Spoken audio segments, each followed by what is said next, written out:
L'ingratitude est une forme subtile de cruauté. Sénèque. Maman, tais-toi, tu ne comprends rien, tu passes pour une idiote. Ces mots sont tombés comme une lame sur ma nuque. J'étais dans la cuisine, tenant un plat encore chaud, lorsqu'il les a prononcés. Devant ses amis, il riait, lui aussi. Et moi, figée. Je m'étais déplacée ce week-end-là jusqu'à son appartement universitaire, à 3 heures de train, pour l'aider à organiser une petite fête. Il avait insisté pour que je vienne. « Ce sera cool, maman. Je veux te présenter à tout le monde. » Quelle naïveté, la mienne. Il ne voulait pas me présenter. Il voulait que je vienne faire le service. Et moi, j'étais là, à sourire maladroitement, à me sentir de trop dans mon propre rôle de mère. Lorsque ses amis ont commencé à plaisanter sur les mères collantes, il a ri plus fort que tous. Puis il m'a regardé, sans chaleur, sans honte. « Chut, ma mère, elle croit encore qu'elle peut m'aider. C'est mignon, non ?» J'ai senti mon cœur se replier. J'ai reposé le plat. Puis il a ajouté, en s'adressant à un de ses amis, « Tu la verrais avec la technologie. C'est pathétique. Elle croit qu'on peut pirater un compte bancaire avec un grille-pain. Rires, fou rires. » Et moi, j'ai regardé mon fils comme on regarde un inconnu qui vous blesse sans remords. Il n'était plus mon enfant. Il était devenu une caricature d'arrogance. Mais je n'ai pas dit un mot. Je n'ai pas crié. Je ne l'ai pas sermonné. Je me suis contentée d'un regard. Long. Silencieux. Et à l'intérieur, quelque chose s'est allumé. Un feu froid. Une décision. Le lendemain, alors qu'il dormait encore, je suis partie. Je suis rentrée chez moi, j'ai ouvert mon ordinateur et j'ai consulté son dossier bancaire. Ce qu'il ignorait, c'est que son compte universitaire, sa carte de crédit, ses frais de scolarité, tout était à mon nom. C'est là, devant l'écran, que j'ai cliqué. Suspendre. Annuler. Verrouiller. Il ne le savait pas encore. Mais ce week-end-là, il avait insulté non seulement une mère, mais aussi sa seule véritable alliée. Avant de plonger dans cette histoire, dis-moi d'où tu regardes cette vidéo. Et si cette histoire te parle, abonne-toi, car demain, l'histoire sera encore plus incroyable. J'ai hâte de la partager avec toi. Celui qui mord la main qui le nourrit ne mérite ni pain, ni pardon. Proverbe latin. Ce matin-là, j'ai bu mon café dans un silence inhabituel. Ni colère, ni larmes. Seulement une lucidité froide, presque chirurgicale. J'ai regardé les relevés bancaires de Paul, mon fils. Abonnement à une salle de sport de luxe. Commande régulière de repas sur des applications hors de prix. Des achats vestimentaires de marque. Et surtout, une contribution mensuelle que je versais depuis 3 ans. 850 €. Il ne s'en rendait même plus compte. C'était devenu un droit pour lui. Comme si l'amour maternel devait toujours s'accompagner d'un virement. J'ai cliqué sur « Suspendre ». Puis j'ai rédigé un email, sans émotion. « Bonjour Paul. Suite à notre dernier échange, j'ai pris la décision de mettre fin à tout soutien financier. Ce choix n'est pas une punition, c'est une conséquence. Si tu veux parler comme un adulte, tu dois apprendre à vivre comme un adulte. Maman. » J'ai hésité à signer maman, mais je l'ai laissé. Ce mot avait encore un sens pour moi, peut-être plus pour lui. Dans l'heure, il m'a appelé. 3 appels manqués, puis un message vocal. « Maman, j'ai vu ton mail. C'est quoi ce délire? Tu vas vraiment me couper les vivres pour une blague? » Une blague. J'ai éteint le téléphone. Il m'a écrit plusieurs fois ensuite. D'abord sur un ton léger. « Tu dramatises. Franchement, on rigolait. » Puis plus sec. « Tu veux que je fasse comment pour manger? Tu vas me laisser dans la merde. » Enfin, une attaque. « T'es vraiment trop fière pour une simple remarque. T'étais ridicule et tu le sais. » Là, j'ai respiré. J'ai fermé l'ordinateur. Et je suis sortie. J'ai marché dans le parc, regardé les enfants jouer. Ils criaient, tombaient, se relevaient. Et j'ai pensé. C'est ainsi qu'ils apprennent. Paul n'avait jamais chuté. Je l'avais toujours relevé, essuyé ses genoux, payé ses erreurs. Et lui, il avait appris à mépriser la main tendue. Mais aujourd'hui, il allait apprendre à marcher sans soutien. Non pas parce que je l'aimais moins, mais parce que je voulais qu'un jour, il se respecte autant que je l'ai respecté. Et dans mon carnet, ce soir-là, j'ai écrit. Parfois, aimer un enfant, c'est refuser de le laisser devenir un homme ingrat. Ce n'est pas le confort qui fait grandir, c'est la chute. Épictète. 2 semaines ont passé. Aucun transfert. Aucune réponse à ces messages de plus en plus désordonnés. J'étais entrée dans ce que j'appelais le silence réparateur. Je savais que Paul souffrait. Non pas de faim. Il pouvait se débrouiller, mais de l'absence de facilité. Fini les taxis commandés au moindre retard. Fini les week-ends entre copains à Barcelone. Fini l'assurance que maman couvrira. Il m'a appelé un soir. Je n'ai pas décroché. Puis un message audio. Tu veux me donner une leçon? Ok. Mais moi, je n'ai rien fait de mal. Tu crois vraiment que j'ai besoin de toi? Je n'ai pas répondu, mais j'ai noté dans mon carnet: un homme qui nie son besoin est un garçon qui n'a pas encore souffert. La semaine suivante, sa colocataire m'a écrit. Une fille polie que j'avais croisée lors de ma visite. Elle m'a dit: Madame, je ne veux pas m'en mêler, mais Paul ne va pas bien. Il ne mange presque pas, il vend ses vêtements, il n'en parle à personne. Je l'ai remercié, et je n'ai toujours pas réagi. Il fallait qu'il atteigne son point de bascule. Pas pour me demander pardon, mais pour comprendre. Et ce moment est arrivé plus tôt que prévu. Un matin, alors que je rentrais des courses, j'ai trouvé une lettre dans ma boîte, écrite à la main. Une écriture tremblante, nerveuse. Maman, je ne savais pas ce que c'était que la peur de manquer, la vraie. Je ne savais pas que ton aide n'était pas une obligation, mais un choix. Je t'ai humiliée. Et je me suis humiliée sans le savoir. Si tu ne veux plus m'aider, je comprendrai. Mais je voulais que tu saches. Ce que je croyais être de la force, c'était juste de la paresse. Et ce que j'appelais idiot, c'était la seule personne qui ne m'avait jamais lâché. Ton fils. J'ai relu la lettre 3 fois. Pas de justification. Pas de chantage émotionnel. Juste un éveil. Ce soir-là, j'ai remis de l'argent sur son compte. Pas beaucoup, juste assez pour manger décemment. Et avec le virement, j'ai envoyé un message. Ce n'est pas le pardon que tu viens de gagner, Paul. C'est une deuxième chance. Ne la perds pas. Ce n'est pas le pardon qui construit un homme, c'est la responsabilité. Cicéron. Le virement était modeste. Juste assez pour payer ses courses et un peu de transport. Pas de quoi vivre dans le confort, mais assez pour vivre avec dignité, s'il le voulait. Je n'ai pas eu de réponse immédiate. Pas de merci. Pas de je promets de faire mieux.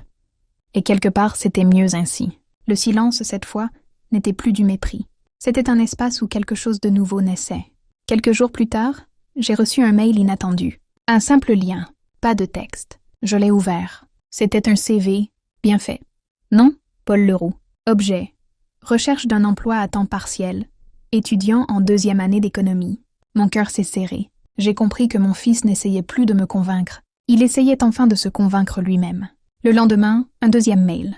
Cette fois, avec un court message. J'ai un entretien demain. Je ne sais pas si j'aurai le poste, mais j'essaie. J'ai simplement répondu: et c'est pour toi, pas pour moi. La semaine suivante, il m'a appelé. Sa voix était différente, moins sûre, mais plus vraie.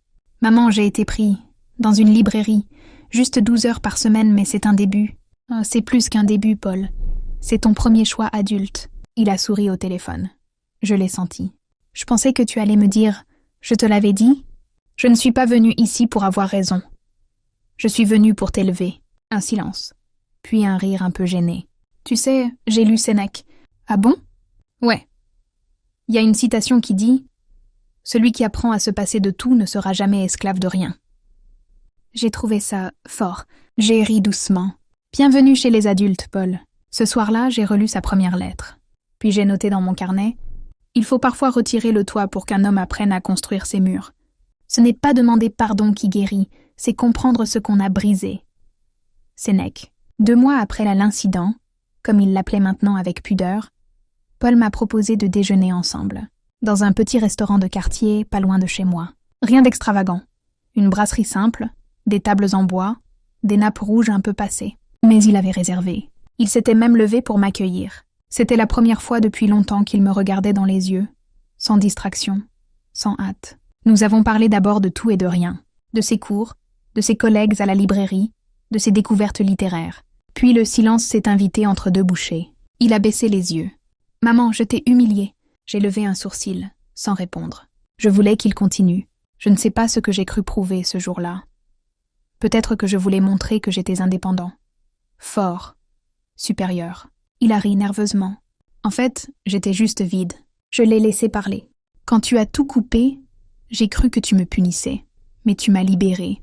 J'ai enfin compris que la seule chose que j'avais construite moi-même, c'était mon arrogance. Un serveur est passé à côté. Paul s'est interrompu, mal à l'aise. Je l'ai regardé longtemps. Tu sais ce qui m'a le plus blessé, Paul? Ce n'est pas que tu m'aies appelée idiote. Ce n'est même pas les rires. C'est que tu m'as renié. Publiquement. Comme si j'étais une tache sur ton image. Il a blêmi. Je sais. Et j'en ai honte. Tu n'as pas à vivre dans la honte. Mais tu dois marcher avec cette cicatrice, pour te souvenir de ce que coûte une parole jetée sans conscience. Il a hoché la tête. Je veux réparer. Pas pour mériter ton aide. Pour mériter ton respect. J'ai souri. Tu n'as pas à regagner mon respect, Paul. Tu es en train de gagner le tien. Et c'est bien plus important. Il a baissé les yeux. Puis, timidement, il a sorti un petit carnet de son sac.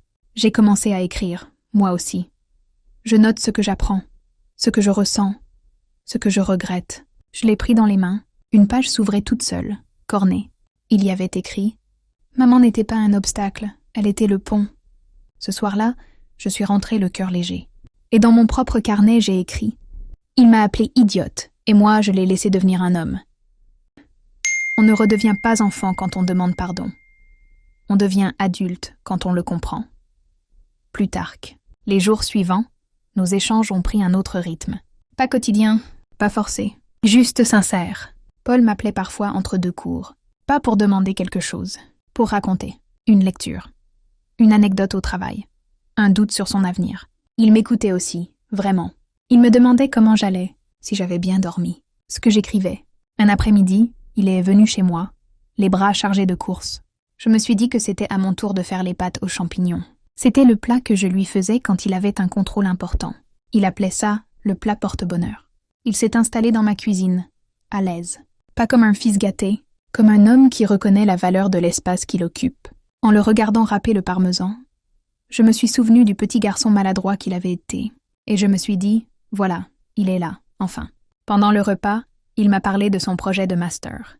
Je pensais postuler à l'étranger, peut-être au Canada. Tu veux que je t'aide à financer ? Ai-je demandé, presque par réflexe. Il m'a regardé et a souri. Non, pas pour le moment. J'ai mis un peu de côté.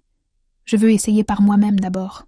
Mon cœur s'est gonflé de fierté. Et de paix. Après le repas, il a débarrassé la table, puis s'est assis face à moi. « Maman, tu sais ce que je n'ai jamais compris avant ? Tu m'as toujours élevée pour que je sois libre, mais moi j'ai confondu liberté et facilité. » Il a sorti un petit paquet, un carnet en cuir, comme le mien, gravé à chaud, ponts invisibles, à celle qui m'a appris à marcher. Je n'ai pas su quoi dire. Alors j'ai pris sa main. « Tu sais, Paul, on ne choisit pas toujours le bon chemin du premier coup, mais ce que tu choisis maintenant, ça c'est de l'amour. » Il a acquiescé. Et ce soir-là, en fermant mon propre carnet, j'ai écrit. Mon fils ne m'appelle plus maman avec insouciance. Il me regarde avec reconnaissance. Et c'est peut-être la plus belle chose qu'une mère puisse recevoir. Oh, ce qu'on laisse derrière soi n'est pas ce qu'on possède, mais ce qu'on a transmis. Sophocle. Le printemps était revenu, et avec lui, une nouvelle légèreté dans ma maison. Paul venait désormais sans prévenir, parfois juste pour m'apporter un croissant. Il ne s'excusait plus 1000 fois, il ne s'écrasait pas. Il vivait, et surtout s'il respectait. Un dimanche, il est arrivé avec un dossier sous le bras. « Tu veux le lire ?»« Quoi donc ?» ?»« Ma lettre de motivation, pour le programme au Québec. » Je l'ai lu à haute voix. Chaque mot vibrait d'une maturité que je n'aurais jamais cru entendre de lui un an plus tôt. Il ne parlait pas de ses rêves d'enfant. Il parlait de ses échecs, de ses efforts, de son autonomie nouvelle. Il assumait son passé. « Tu crois que ça passera ?» demanda-t-il. « Je crois que cette lettre montre déjà que tu es prêt, Paul. » Il a souri, un peu ému. Puis il a dit quelque chose qui m'a profondément touchée. « Tu sais, pendant longtemps j'ai cru que tu me devais tout. Mais aujourd'hui, je comprends que c'est moi qui te devais un regard neuf. » J'ai reposé la lettre. Et moi, je te devais le silence qui t'a permis de te découvrir. Ce soir-là, après son départ, j'ai reçu un message inattendu. C'était sa colocataire, celle qui m'avait écrit il y a des mois. Elle m'a simplement dit « Madame Leroux, je ne sais pas ce que vous avez fait, mais Paul est devenu un exemple pour tous les autres. Il écoute, il aide, il est solide. » Je suis restée quelques minutes à fixer ce message. Puis j'ai regardé mes carnets, mes écrits, mes souvenirs, et j'ai compris. Ce que j'avais transmis à mon fils n'était pas seulement du soutien matériel. C'était un modèle, une base, un respect profond pour lui-même. Et il en avait fait quelque chose. Pas une rébellion, pas une revanche, mais un héritage vivant. Ce soir-là, dans mon carnet, j'ai écrit « Il y a des mères qui lèguent des maisons, des bijoux, des contes. Moi, je lui ai légué un regard. Et dans ce regard, il a bâti son nom. Ce que le lien d'amour a tissé, aucune distance ne peut le rompre. » Euripide. Le jour du départ est arrivé. Paul s'envolait pour Montréal. Il avait 23 ans, un sac à dos, un visa étudiant et un billet aller simple. Et dans ses yeux, il y avait tout ce qu'il fallait. Du doute, oui, mais surtout une clarté nouvelle. Je l'ai accompagné à l'aéroport. Le même aéroport où, autrefois, je l'avais emmené pour sa première colonie, les larmes aux yeux. Mais cette fois, je ne pleurais pas. Ou plutôt, je ne pleurais pas pour moi. « Tu es prête ?» me dit-il en plaisantant, comme si c'était moi qui partais. Depuis le jour où je t'ai donné la vie, je me prépare à te voir partir, ai-je répondu. Il m'a prise dans ses bras, longtemps. Et j'ai senti dans cette étreinte tout ce qu'aucun mot n'avait pu encore dire. Le pardon, la gratitude et la promesse silencieuse qu'il reviendrait autrement. Avant de passer le contrôle de sécurité, il s'est retourné une dernière fois. « Maman, merci de ne pas m'avoir retenue. C'est parce que tu m'as laissé tomber que j'ai appris à me tenir debout. » Il a disparu dans la file. Et j'ai ressenti un calme étrange, presque sacré. Sur le chemin du retour, j'ai repensé à notre histoire, à la chute, au silence, à la main que je n'avais pas tendue, pour qu'il apprenne à tendre la sienne. La maison était vide en arrivant, mais elle n'était pas froide. Dans l'entrée, j'ai trouvé une boîte, avec une petite note « Ouvre quand je serai loin ». À l'intérieur, un carnet. Le sien, celui dans lequel il avait commencé à écrire après notre rupture. Je l'ai ouvert. Première page. Ce carnet est dédié à celle qui m'a laissé perdre mon chemin, pour que je trouve ma route. Et plus loin, un post-it jaune. Tu n'es pas seulement ma mère. Tu es la femme qui m'a appris à aimer, sans dépendre, et à devenir un homme sans écraser les autres. J'ai refermé le carnet, les mains tremblantes. Et dans le mien, ce soir-là, j'ai écrit « Il est parti, mais jamais il ne m'aura été aussi proche. »